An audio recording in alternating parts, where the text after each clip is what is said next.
Hi, I'm Lois Vogel. Today's January 7th, 2025. And I got this 11:24 last night. Earlier I had felt that the Lord wanted to say something. And then it kind of I didn't feel it anymore. And when the clock hit 1124, that's when I started getting this again. So, Lord, we thank you for your words.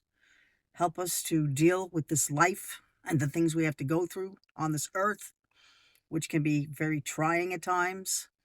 And we thank you that your love is eternal. This world is not eternal, but your love is eternal. And that's what we focus on. So we thank you for that, and we rebuke all the evil in the name of Jesus, Yeshua. Listen to what I have to say. My heart is always on display as I wait for a soul to accept my love today and pray, to ask me into their life, to be my beloved wife. I always look into your heart, for that is where the true love starts. And when you care about each other as true sister and brother, you bear witness to my soul, and I can make you whole.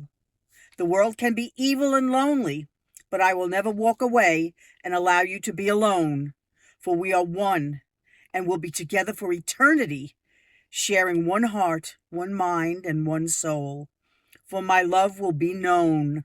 Tell them who I am. I am Yeshua, who came to set you free. So always be with me. That is my plea. And salvation is the key. Love, Yeshua. Simple message. Really no need to even explain it. That's a quick tell it like it is from the Lord. I'm Lois Vogel. Gary and I love you very, very much. And I'll be back when he sends me back again, and have a blessed day.